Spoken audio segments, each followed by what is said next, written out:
small tribute to Whitney Houston at this rally. Not unexpected. She is no longer in pain.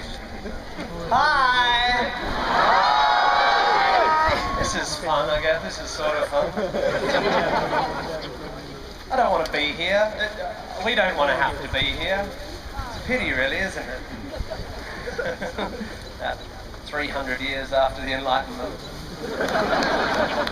We'd still have to be here, having a fucking rally for the obvious.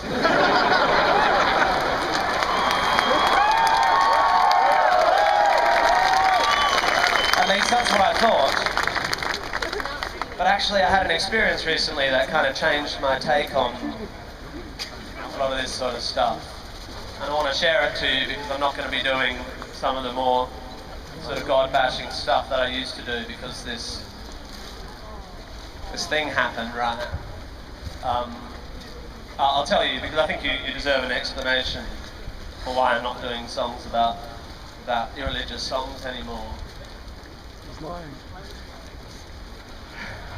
Just enjoying the silence. So what happened? This is what happened, right? True story. This is an entirely true story. I was in Melbourne, in Australia, in Victoria, down the southeast of Melbourne. Yeah, Melbourne. Come on. Why Australians aren't meant to yell when they hear geography they recognise. That's an American habit. Don't yell just because you recognise the geography. No, do. Melbourne. I was in Melbourne and I was doing a gig in a bar, a small bar, and I was standing there after the gig with a small group of comedians, and I noticed this bloke down the end of the bar, very striking bloke he was. He was about 6'2", one of these kind of Aussie, bronzed Aussie guys, shirt open down to about here, hairless and tanned guy he was.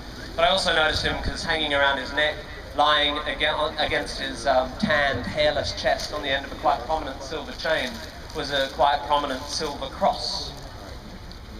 You know, the kind of cross you might wear if you're a fan of intersections. The lowercase letter T. But probably most commonly if you're a fan of the apparatus upon which first century Romans tortured and put to death thieves and Jewish insurgents. Anyway, he was standing there and he was looking at us, and I could tell he wanted to come over to us. He had that look about him. He was very intense. He was on his own. It was slightly weird. Eventually he came over with his torture equipment flapping against his chest, and he said, "G'day Tim, my name's Sam." His name at his was Sam.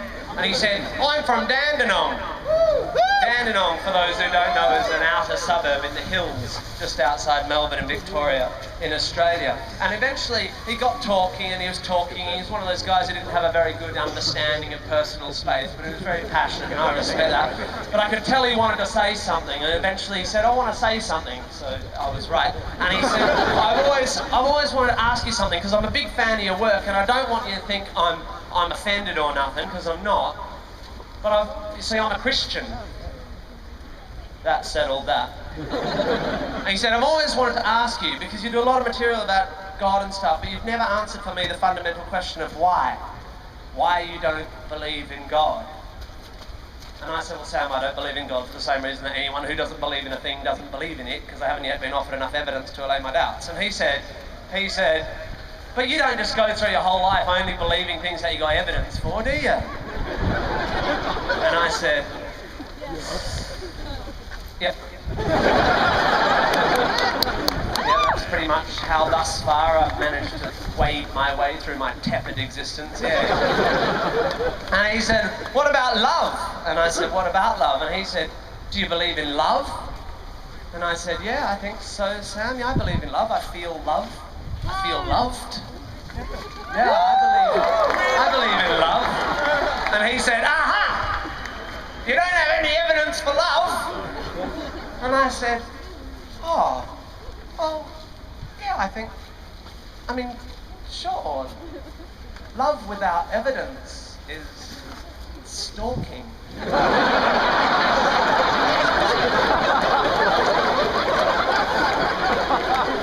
So it was going fine, right? And then Sam said this. He told me the story of his mum, an incredible story, and I'll tell you it now as quickly as I can. Apparently Sam's mum in her early 60s had developed a problem with her eyes, and she didn't want to go to the doctor. She didn't like the idea of doctors, but eventually they cajoled her into going.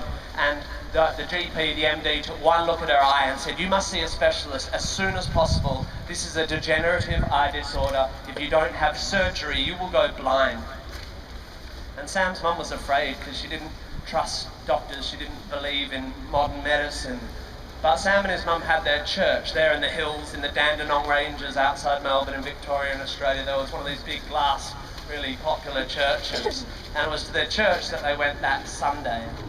And apparently the entire packed congregation of some 3,000 people all simultaneously prayed for Sam's mum. And the following Tuesday, when they went to the specialist, there was no sign whatsoever that there'd been anything wrong with her eyes. They were perfectly healthy. She was cured. She'd been healed. And the reason this story had such an impact on me is I try more than anything else to be intellectually honest, you know, with myself and with others. And all I've ever said is I want evidence, and here I was for the first time experiencing a first-person account of what can only be described as a miracle.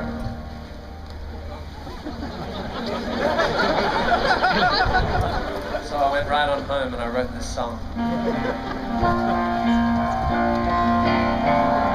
I have an apology to make. I'm afraid I've made a big mistake. I turned my face away from you, Lord. I was too blind to see the light. I was too meek to feel your might. I closed my eyes, I couldn't see the truth, Lord.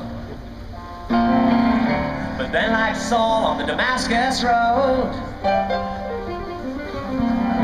you sent a messenger to me, and so now I've had the truth revealed to me. Please forgive me all those things I said. I'll no longer betray you, Lord. I will pray to you instead, and I will say thank you, thank you, thank you, God. Thank you, thank you, thank you, God. Thank you, God. Thank you, God, for fixing the cataracts of Sam's mum. I had no idea about it, suddenly so clear. Now I feel such a cynic. How could I have been so dumb? Thank you for displaying how praying works. A particular prayer in a particular church. Thank you, Sam, for the chance to acknowledge this omnipotent ophthalmologist. Thank you, God, for fixing the cataracts of Sam's mum. I didn't realize that it was so simple, but you've shown a great example of just how it can be done. You only need to pray in a particular spot to a particular version of a particular God, and if you pull that off without a hitch, he will fix one eye of one middle-class white bitch. In the past, my outlook has been limited. I couldn't see examples of where life had been definitive, but I can admit it when the evidence is clear as Sam's mum's new cornea, and that's extremely clear. Thank you, God, for fixing the cataracts of Sam's mum. I have to admit that in the past I have been skeptical, but Sam described this miracle and I am overcome. How fitting that the sighting of a sight-based intervention should open my eyes to this exciting new dimension. It's like someone put an eye chart up in front of me and the top 5 letters say ICGOD. Thank you, Sam, for showing how my point of view has been so flawed. I assumed there was no God at all, but now I see that cynical and simply that his interests aren't particularly broad. He's largely undiverted by the starving masses or the inequality between the various classes. He gives out strictly limited passes, redeemable for surgery or 2-for-1 glasses. I feel so shocking for historically mocking you. Your interests are clearly confined to the ocular. I bet given the chance you'd eschew the divine and start a little business selling contacts online.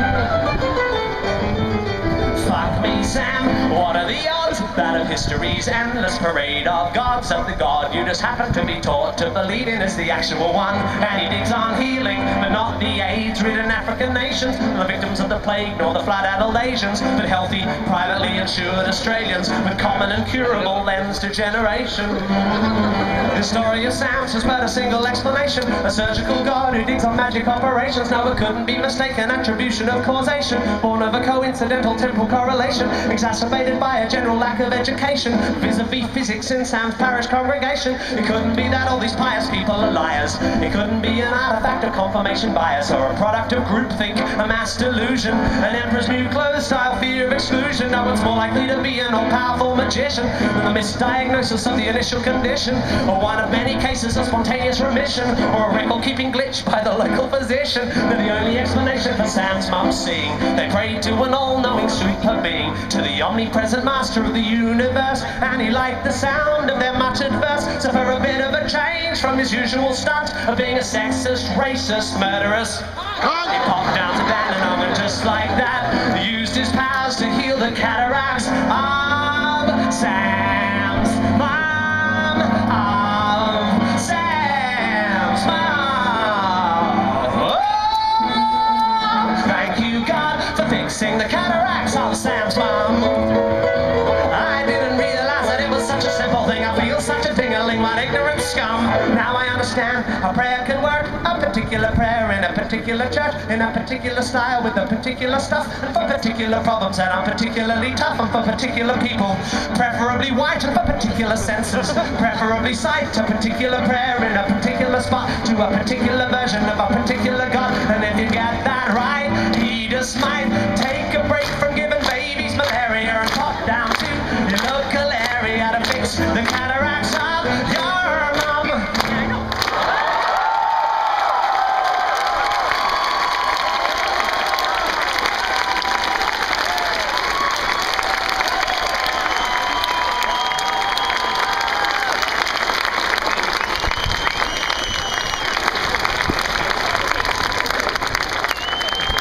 So yeah, no more of that stuff. But yeah, not the crazy ones. That's fucking great, Banner. I don't know, I think we probably are. Just not about that. Alright, I'm gonna do a love song now. I've got a wife. Thank you. You can also recognise legal relationships as well as geography. I have a wife. I've been with my wife for 18. Amazing, this is all amazing. I've been with my wife for 19 years. I don't need your fucking pity. Do with a blowjob. No, it's not true. I mean, it is. It's not. It is, but it's true. There's truth in it. But when you've been with someone that long, when Sarah's played such a fundamental part in my understanding of life and of who I am, it's very... One comes to the conclusion that we're soulmates, you know, that she was sent to me back then in 1993 in Perth, Western Australia. So I'd like to play a song for my one true love. It's called If I Didn't Have You.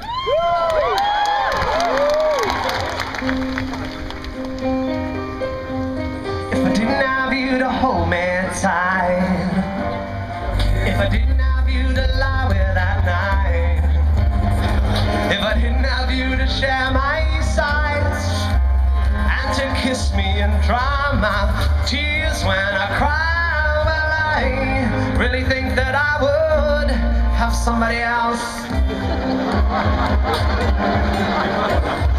If I didn't have you, someone else would do. Your love is one in a million. You couldn't buy it at any price. But of the 9,999,000 other possible loves, statistically, some of them would be equally nice.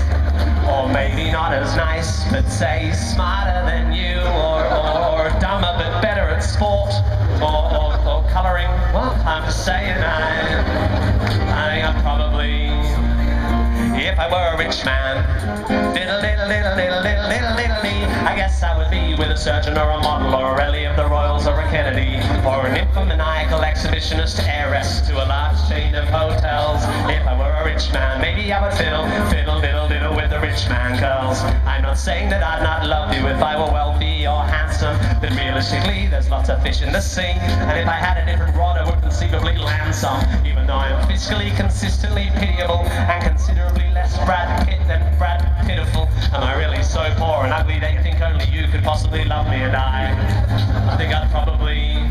And look, I'm not undervaluing what we've got when I say that given the role chaos inevitably plays and the inherently flawed notion of fate, it's abstruse to deduce I found my soulmate at the age of 17. It's just mathematically unlikely that at a university in Perth I happen to stumble on the one girl on earth specifically designed for me. And if I may conjecture a further objection, love has nothing to do with destined perfection. The connection is strengthened, the affection simply grows over time, like a flower or a mushroom or a guinea pig or a vine or a sponge or bigotry or banana. And love is made more powerful by the ongoing drama of shared experience and the synergy of a kind of symbiotic empathy or something like that. So I trust it goes without saying that I would feel really very sad if tomorrow you were to fall off something high or catch something bad. But I'm just saying, I don't think you're special. I mean, I obviously think you're special, but you fall within a bell curve. I mean, I'm just saying, I think I'm probably... I think you are unique and beautiful. You make me happy despite being around. But objectively, you have to agree that, baby, when I found you, options were relatively thin on the... You're lovely, but there must be girls as lovely as you, and maybe more open to spanking or table tennis. I'm just saying, I think I probably... I mean, I reckon it's pretty likely that if, for example, my first girlfriend Jackie hadn't dumped me after I kissed Winston's ex-girlfriend Nia at Steph's party back in 1993, enough variables would probably have been altered by the absence of that event to have meant the advent of a tangential narrative in which we don't meet. Which is to say, there exists a theoretical, hypothetical, parallel life where what is not as it is, and I'm not your husband and you are not my wife, and I am a stuntman living in LA, married to a small blonde Portuguese skier who, when she's not training, does abstract painting, practices yoga and brews her own beer, and really likes making home movies and suffers neck-down alopecia. Just a little bit of coincidental isolated hair loss, but with all my heart and all my mind, I know one thing is true. I have just one life and just one love, and my love, that love is you. And if it wasn't for you, darling, you, yeah, I think I'd almost definitely have somebody else.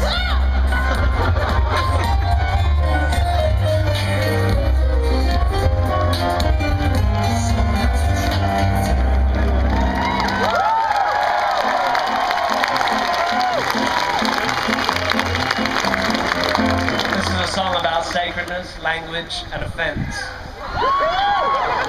It's about prioritizing ethical ideas and deciding where to place your anger.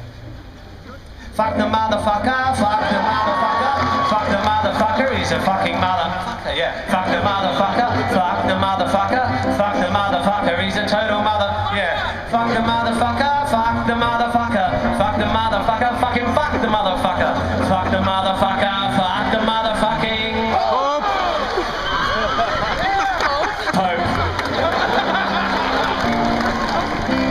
Fuck the motherfucker and fuck you, motherfucker, if you think that motherfucker is sacred. If you cover for another motherfucker who's a kitty fucker, fuck you, you're no better than the motherfucking rapist. And if you don't like the swearing this motherfucker forced from me and reckon it shows moral or intellectual paucity, then fuck you, motherfucker. The ones who are big crossed motherfuckers.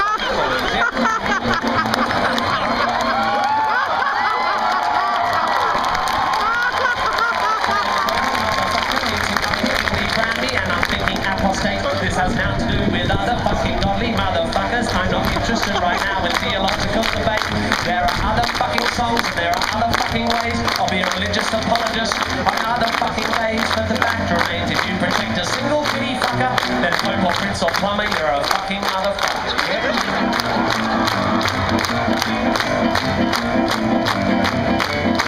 And I don't give a fuck what any other motherfucker believes about Jesus and his motherfucking mother. I've no problem with the spiritual beliefs of motherfuckers, while those beliefs don't impact on the happiness of others. If you build your church on claims of moral authority, with threats of hell impose it on others in society, then you motherfucker, can expect some fucking wrath. But it turns out you've been fucking a sinner, motherfucker.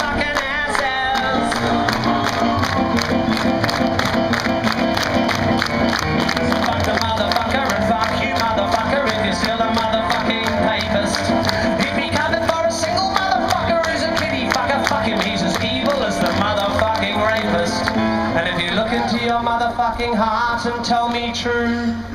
If this motherfucking stupid fucking song offended you.